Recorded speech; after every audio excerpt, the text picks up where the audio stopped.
Guntur Shankar Vilas bridge నిర్మాణం అగమ్యగోచరంగా తయారైంది. Bridge పనులు ప్రారంభమైనప్పటి నుంచి ఏదో ఒక వివాదం తలెత్తుతూ ఉండడంతో నిర్మాణం మరింత ఆలస్యం అవుతోంది. బ్రిడ్జ్ నిర్మాణ విషయంలో ఇటు అధికారులు అటు వ్యాపారుల మధ్య సమన్వయం లేకపోవడం, ఈ వివాదం ఇప్పటికే కోర్టుకు చేరడంతో బ్రిడ్జ్ నిర్మాణంపై ఇప్పుడు కొత్త డౌట్స్ తెరపైకి వచ్చాయి. అసలు ఈ బ్రిడ్జ్ నిర్మాణంపై వివాదం ఎందుకు మొదలైంది, ప్రస్తుతం ఆ నిర్మాణం యొక్క భవిష్యత్తు ఎలా ఉంది ఇప్పుడు చూద్దాం.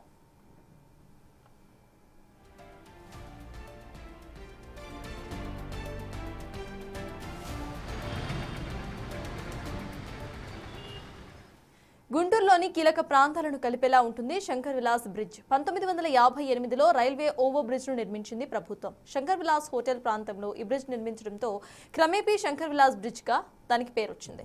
అయితే రాను రాను గుంటూరులో ట్రాఫిక్ పెరగడం, మరోవైపు 1 టౌన్ నుంచి 2 టౌన్ కు రద్దీ పెరుగుతూ ఉండటంతో ఈ ప్రాంతంలో నూతన బ్రిడ్జ్ ను నిర్మించాలని ప్రజల నుంచి ఎప్పటి నుంచో ఒక డిమాండ్ వినిపిస్తూ వచ్చింది. అప్పట్లో ఈ బ్రిడ్జ్ ను 50 ఏళ్ల వినియోగానికి నిర్మాణం చేపట్టారు. ఇప్పుడు ఈ బ్రిడ్జ్ నిర్మించి సుమారు 7 దశాబ్దాలు గడిచిపోవడంతో నూతన బ్రిడ్జ్ నిర్మాణం డిమాండ్ తెరపైకి వచ్చింది. 2017లో ఆనాటి ఎంపీ గల్లా జయదేవ్ హయాంలో శంకర్ విలాస్ నూతన బ్రిడ్జ్ నిర్మాణం కోసం 168 కోట్లతో అధికారులు కేంద్రానికి ప్రతిపాదన సైతం పంపించారు. అయితే అది కార్యరూపం మాత్రం దాల్చలేదు. ఆ తర్వాత వైసీపీ హయాంలో కూడా ఈ బ్రిడ్జ్ నిర్మాణం కోసం ప్రతిపాదనలు పంపినా అవి అమలయ్యే సమయానికి ప్రభుత్వం మారిపోయింది. 2017తో పోలిస్తే ఇప్పుడు ఖర్చు పెరిగి ప్రస్తుతం బ్రిడ్జ్ నిర్మాణానికి దాదాపు 200 కోట్లు ఖర్చు అవుతుందని అంచనా వేశారు అధికారులు.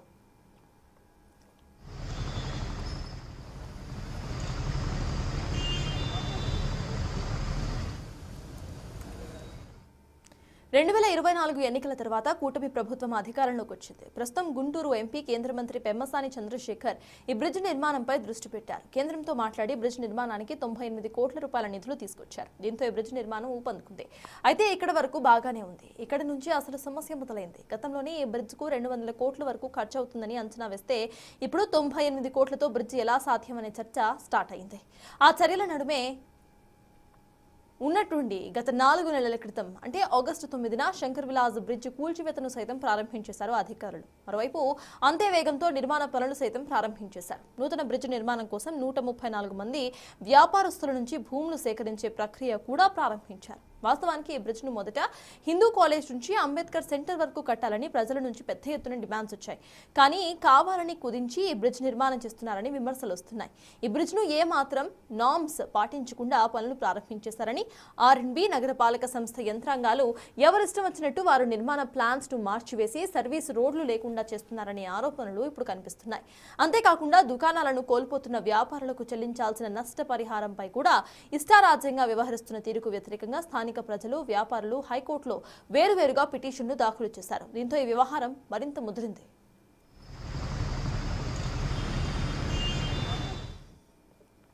వాస్తవానికి శంకర్ విలాస్ బ్రిడ్జికి సంబంధించి 2017లోనే దీనికి ప్రతిపాదనలు తీసుకొచ్చారు. అప్పటి ఎంపీగా ఉన్నటువంటి గల్లా జయదేవ్ దాదాపు 168 కోట్ల రూపాయల ఖర్చుతో ఈ ప్రతిపాదనలు తీసుకొచ్చే ప్రయత్నం చేశారు. అప్పుడు అనుమతులు రాకపోవడం, నిధులు మంజూరు కాకపోవడంతో ఈ బ్రిడ్జి నిర్మాణం ముందుకు సాగలేదు. తర్వాత వచ్చినటువంటి వైసీపీ హయాంలో ఈ బ్రిడ్జి నిర్మాణానికి సంబంధించి ప్రతిపాదనలు తీసుకురావాలని చెప్పి ప్రయత్నాలు చేశారు. కానీ ఆ ప్రభుత్వ హయాంలో ప్రతిపాదనలు రాకపోవడంతో అవన్నీ కూడా కార్యరూపం దాల్చలేదు. అయితే 2024 ఎన్నికల తర్వాత కూటమి ప్రభుత్వం వచ్చిన తర్వాత ఇక్కడ స్థానికంగా ఉన్నటువంటి ఎంపీ కేంద్ర మంత్రి పెమ్మసాని చంద్రశేఖర్ ఆధ్వర్యంలో దాదాపు కేంద్రంతో మాట్లాడి ఆయన దాదాపు 98 కోట్ల రూపాయలు ఈ బ్రిడ్జి నిర్మాణానికి నిధులు తీసుకొచ్చారు. దీంతో వెంటనే గత 4 నెలల క్రితం ఈ బ్రిడ్జికి సంబంధించినటువంటి పనులు మొదలయ్యాయి. ప్రస్తుతం బ్రిడ్జికి సంబంధించిన పనులు శరవేగంగా సాగుతున్నాయి. అయితే గతంలో ఏదైతే 2017 సమయంలోనే ఈ బ్రిడ్జి నిర్మాణానికి దాదాపు 200 కోట్ల రూపాయల ఖర్చు అవుతుందని అంచనా వేస్తే 2024 తర్వాత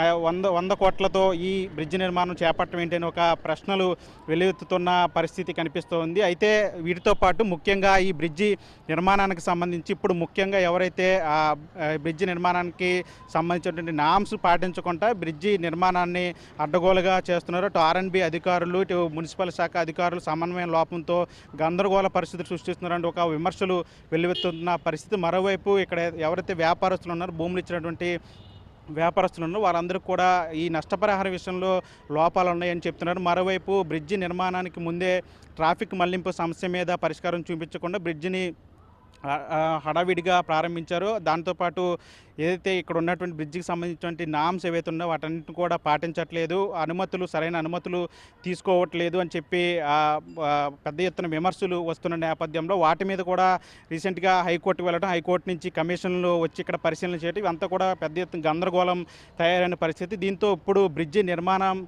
పరిస్థితి ఏ విధంగా ముందుకెళ్తుందనేది ఒక ప్రశ్నార్థంగా మారిందనే చెప్పాలి. కోర్టులో అలా వరుసగా పిటిషన్లు దాఖలవడంతో హైకోర్టు కీలక నిర్ణయం తీసుకుంది. అసలు బ్రిడ్జ్ నిర్మాణం విషయంలో ఏం జరుగుతుందో తెలుసుకునేందుకు అడ్వకేట్ కమిషన్ను నియమించింది. ఇప్పటికే ఈ బృందం బ్రిడ్జ్ వద్ద క్షేత్రస్థాయిలో పరిశీలించింది. అడ్వకేట్ కమిషనర్ ఆనంద్ కుమార్ అనేక బ్రిడ్జ్ పరిసర ప్రాంతాల్లో పర్యటించారు. వ్యాపారులతో నేరుగా మాట్లాడారు, వారి సమస్యలు అడిగి తెలుసుకున్నారు. జేఏసీ సభ్యులు, పలువురు వ్యాపారస్తులు, స్థానిక నేతలు ఆయనను కలిసి చర్చించిన వారిలో ఉన్నారు. అయితే ఇదే సమయంలో అక్కడే ఉన్న మేయర్ కోవెలమూడి రవీంద్ర శంకర్ కొన్ని వ్యాఖ్యలు చేశారు. దీంతో ఈ వివాదం మరింత రాజుకుంది. బ్రిడ్జ్ పనులను కొందరు కావాలని అడ్డుకుంటున్నారని, కొందరు వెనుకుండి ఇదంతా నడిపిస్తున్నారని అంటున్నారు ఆయన. ఈరోజు ఉన్నటువంటి పరిస్థితిని అధ్యయనం చేయడానికి అడ్వకేట్ కమిషనర్ గారు ఇచ్చేశారు. పాత ఫోటోలు చూడడానికి కాదని, అది వాస్తవం. కానీ అందులో వాస్తవం ఏంటంటే గత 3 నెలల నుంచి ఏదైతే ఇక్కడ జరిగిందో వర్క్, అవన్నీ పరిశీలించిన తర్వాతే రాష్ట్ర ఉన్నత న్యాయస్థానం వీళ్ళు మొత్తం వైలేట్ చేస్తున్నారనే అభిప్రాయానికి వచ్చిన తర్వాతే ఈ అడ్వకేట్ కమిషన్ ఏర్పాటు చేసి మీరు వెళ్ళి ప్రత్యక్షంగా ఆ ప్రాంతాన్ని పరిశీలించి రిపోర్ట్ ఇవ్వమని చెప్పి ఆదివారం పంపించారు. ఆ ముందు రోజు సాయంకాలం నుంచి ఆ రోడ్డు అంతా శుభ్రం చేసి ప్రజలకి ఎటువంటి రవాణా సౌకర్యం ఇబ్బంది లేదని చూపించే ప్రయత్నం ఆదివారం జరిగింది తప్ప ఆ రోజు పని మీద కోర్టు వారిని పంపిలా. కాబట్టి మీరు ప్రజల్ని తప్పుదోవ పట్టించొద్దు. న్యాయస్థానం ఇవన్నీ పరిశీలనలో ఉన్నాయి, సాక్ష్యాధారాలతో ఉన్నాయి. మేము కల్పించిన అపోహలు, అభూత కల్పనలు న్యాయస్థానం నమ్మే పరిస్థితి లేదని మేము భావిస్తున్నాం.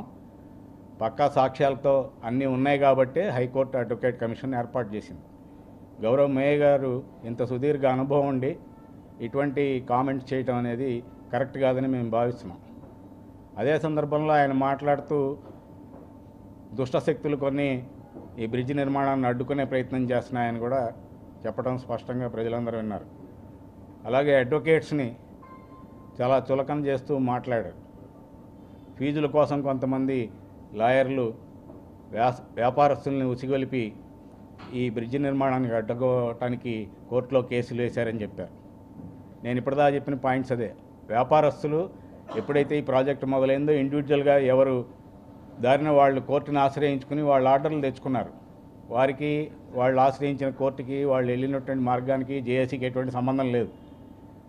రాష్ట్ర ఉన్నత న్యాయస్థానం వాళ్ళందరికీ ఎల్ఏ యాక్ట్ ప్రకారం, ల్యాండ్ ఎక్విజిషన్ యాక్ట్ ప్రకారం కాంపన్సేషన్ పే చేయమని స్పష్టమైన ఆర్డర్లు ఇచ్చేసింది ప్రభుత్వానికి. దానికి జేఏసీకి ఏంటి సంబంధం? మేయర్ రవీంద్ర చేసిన వ్యాఖ్యలపై ఇప్పుడు బ్రిడ్జ్ సాధన జేఏసీ మండిపడింది. ఇది అపోహలు సృష్టించే ప్రయత్నం అంటూ మండిపడింది. నిబంధనలు పాటించకుండా పనులు చేస్తున్నారు అని మాత్రమే పోరాటం చేస్తున్నామని అంటున్నారు వారు.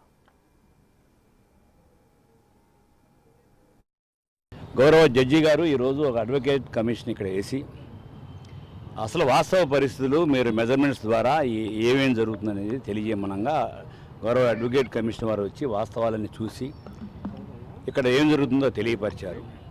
వారు అనేక విధమైన ఫోటోలు చూపించినా కానీ ఏమండి మీరు చూపించే ఫోటోలు ఇక్కడ లేవు కదా, ఇప్పుడు ఎందుకు దాని గురించి మమ్మల్ని హైకోర్టు వారు ఇక్కడ ప్రస్తుతం ఉన్న పరిస్థితులు ఏం జరుగుతుందని చెప్పమన్నారు. దాని ప్రకారంగా మేము చేసేదంటూ ఏమైనా తప్పు ఉంటే తెలియజేయండి అని చెప్పాము. ఇక్కడ చాలామంది భయభ్రాంతులు, ఇక్కడ ఉన్న స్టేక్ హోల్డర్ భయభ్రాంతులు చేసి డబ్బులు రావేమో, లేకపోతే టీడీఆర్ బాండ్లు అంటే ఏంటో ఒక బూచి చూపిస్తున్నారు. ఇది గుంటూరు నగరంలో ఉన్న సుమారుగా 10 లక్షల మందికి సంబంధించిన ఓవర్ బ్రిడ్జి. ఈ జనాభా రోజు ఈ ప్రాంతం మీద నుంచి గుంటూరు 1 and 2 కానీ ఎటుకన్నా బయటకు వెళ్ళాలని కానీ మెయిన్ ప్రధాన కూడలి.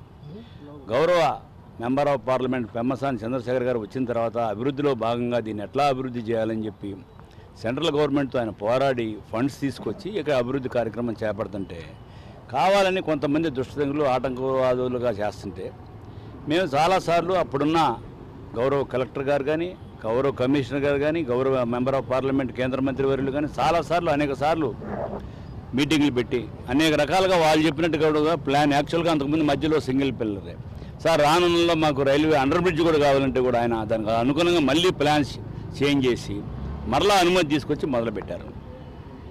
వీళ్ళకి కోర్టులో వేసిన దానికన్నా టీడీఆర్ బాండ్ల రూపంలో మీకు ఇంకా 2 లక్షల రూపాయలు ఎక్కువ వస్తాయి అని చెప్పినా కానీ కొంతమంది న్యాయవాదులు కావాలని అపోహ సృష్టించి ఆ కోర్టులోనే అంటే వాళ్ళకి ఫీజులు వస్తాయి, వాళ్ళు కాలయాపన చేస్తున్నాయి, వీళ్ళని కూడా తప్పుదారి పట్టిస్తారు. నేను ఇక్కడున్న అంబికా షోరూమ్ వాళ్ళ దగ్గరికి కానీ ఈ స్వస్తిక్ ఫైనాన్స్ దగ్గరికి కానీ ఒక 5 సార్లు వచ్చి, బాబు గవర్నమెంట్ నీ పేరుతో టీడీఆర్ బాండ్ ఇస్తుంది, నీకు బాండ్ కాదు క్యాష్ కావాలంటే నువ్వు వేసిన సుమారు 18 లక్షలు ఒక దాన్ని మాకు క్లెయిమ్ రావాలని వేశాడు.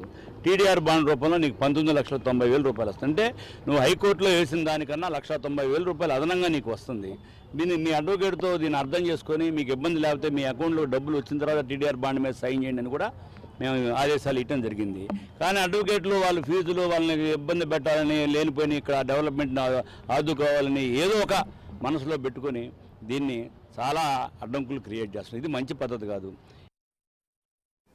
ఇలా విమర్శలు ప్రతి విమర్శలతో ఈ బ్రిడ్జ్ పనులకు ప్రస్తుతం బ్రేక్ పడిందని అనుకోవచ్చు.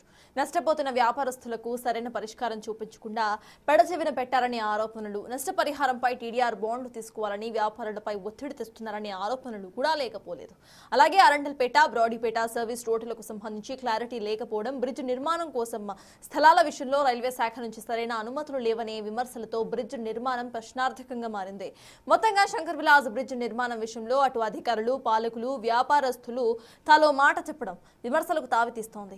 ఇక ఈ శంకర్ విలాస్ బ్రిడ్జ్ అనుకున్న సమయానికి పూర్తవ్వాలంటే అందరూ ఏకతాటిపైకి రావాల్సిన అవసరం మాత్రం ఎంతైనా ఉంది.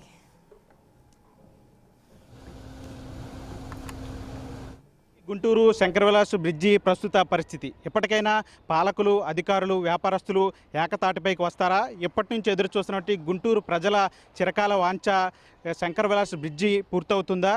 వేచి చూడాల్సిన పరిస్థితి.